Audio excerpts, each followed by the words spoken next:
Hi then, a very good evening to you. I'm Patrick Falk in Hong Kong. You're watching ViuTV News. Coming up on tonight's show.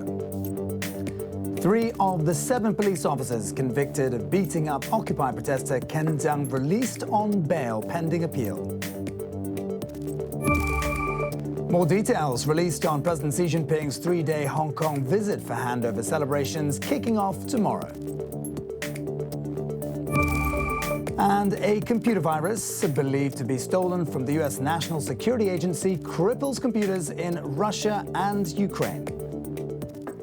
All right, first up, 3 of the 7 police officers convicted of beating up Occupy protester Ken Jeong have been released on bail pending appeal.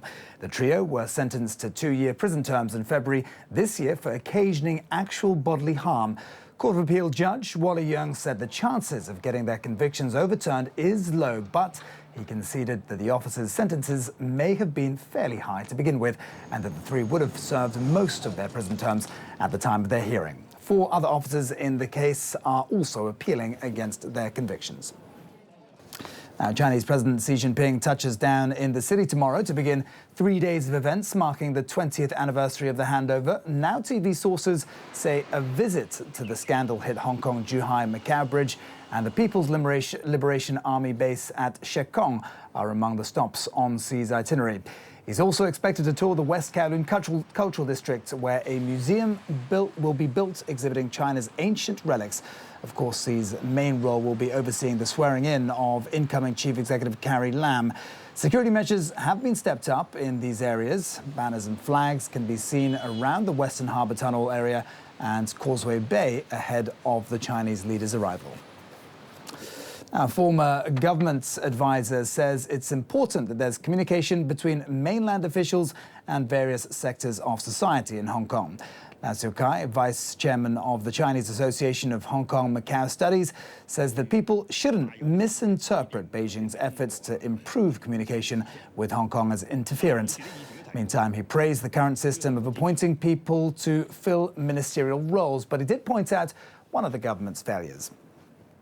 The biggest problem in Hong Kong is that we fail to gather talent from a variety of sectors to form an effective governing coalition like ruling parties in other countries.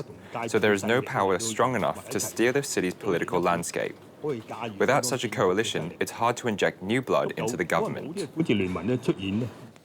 For the second year, Hong Kong was ranked on Tier 2 on the US State Department's watch list for human trafficking, suggesting the city still hasn't done enough to protect human rights. The report says that more prosecutions against human trafficking cases should be carried out and that authorities have not tightened laws to better protect domestic workers here. It also accuses Hong Kong of failing to promote the importance of curbing sex trafficking. The government, meanwhile, has hit back at the report, saying it's not fair or objective. News elsewhere, and a major global cyber attack has disrupted computers at Russia's largest oil company, as well as Ukrainian banks and multinational firms. The virus is similar to the ransomware attack that crippled more than 300,000 computers last month. The virus is made up of a code known as Eternal Blue, which cybersecurity experts widely believe was stolen from the US National Security Agency. It cripples computers running a version of Microsoft Windows by encrypting hard drives and overwriting files before demanding $300 in Bitcoin payments to restore access. Microsoft explained the virus could spread through a flaw that was patched up in a security update back in March. The computer giant is investigating the incident and reassures customers that its antivirus can detect and remove the bug. Experts predict more attacks to come. So this isn't people clicking on a link in an email and getting their computers infected. This looks like there's some automated mechanism spreading this. There's 2 possible mechanisms it seems to be narrowed down to at the moment, but it's spreading extremely fast. China's leading petroleum supplier, China National Petroleum Corp, has suspended sales of fuel to North Korea over concerns that it won't get paid. This comes amid growing pressure on Pyongyang to rein in its nuclear and missile program. It's uncertain how long the suspension will last. A lengthy cut would threaten critical supplies of fuel and force the Hermit Kingdom to find alternatives to its main supplier. Authorities in both countries refused to comment on the matter, but sources said CNPC made the decision to halt sales over the last month or two and described it as a commercial decision. It's believed that Pyongyang have been unable recently to pay for the supplies. Meanwhile, the new appointed US ambassador to China said the two countries have to work together to solve the Pyongyang threat. We recognize this is an important relationship between the two greatest economic powers in the world, the United States and the People's Republic of China. We need to work together to deal with some of the pressing, difficult issues, such as the threat from North Korea. We want to work together to denuclearize the Korean Peninsula. Up next, the latest from the world of business with Joe Labi.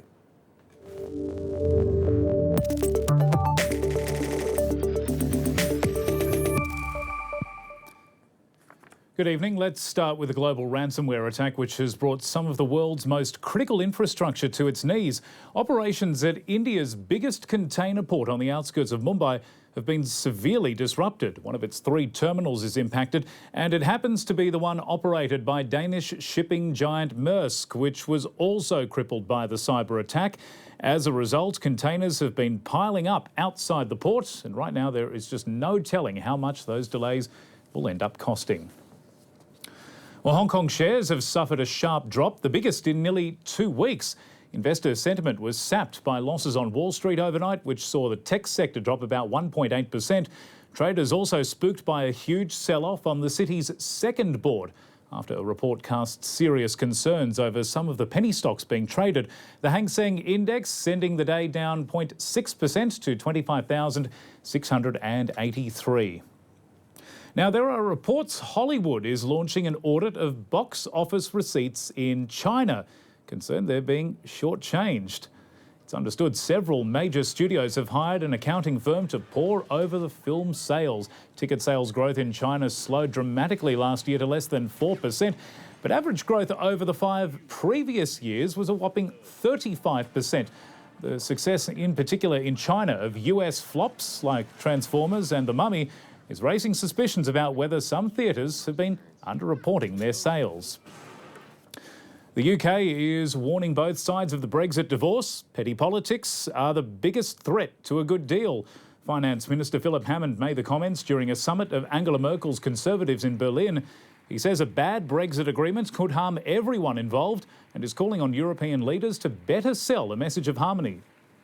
I am confident that with the political will to match the economic logic, we will reach an arrangement that puts jobs and prosperity first, that keeps our markets for goods and services and capital open, that achieves early agreement on transitional arrangements and delivers an outcome that increases the size of that cake for all. Well, we use them every day. They give us money and perhaps one of the most important inventions of the 20th century. I'm talking about the ATM, which turns 50 today. Now, Kate King looks at whether the humble cash machine can keep up in an increasingly digital world. In a world where we can pay with our phones, transfer money via computer, or even spend with Bitcoin, the need to carry cash is diminishing. But 50 years ago, this was the future. The humble automatic teller machine. In many ways, the very first ATM here at Barclays in Enfield was very similar to the cash points that we know and love today. The only thing that was really different about them was that customers had to collect special vouchers from their branch, and then they could exchange those vouchers in the machine for a bundle of 10 £1 notes. Fast forward half a century and there's now 3 million ATMs worldwide. In some countries you can use them to buy stamps, pay bills or donate to charity. In the UK last year, ATMs dispensed £175 billion of cash, which is nearly twice the annual government deficit. So yeah, we absolutely see that ATMs play a fundamental role in our economy. To celebrate the milestone, Barclays on Tuesday unveiled a golden machine in Enfield, where the very first one was installed. And it seems the UK's love affair with the hole in the wall hasn't burnt out yet. In December last year, £730 million was withdrawn in one day, an all-time daily record. Well, who knows what the world will look like in 10 years or even another 50 years. But what we do know is that cash is still really, really important to many of our customers, whether that's buying a cup of coffee in the morning, buying the groceries. Because after all, there's nothing quite like the feeling of cold, hard cash in your back pocket, even if it's gone before you know it. Yeah, that's a good point. If only ATMs could give us money without actually hitting our bank accounts at the same time. That would be good. I was listening to that, 175 billion. That's a remarkable amount of money people have withdrawn out of machines over the last year. Anyway, thank you very much indeed for that, Joel. Do stay with us. There's plenty more to come on the show, including this, a huge swarm of bees taking over New York's Times Square. Do stay with us and find out what the buzz is all about.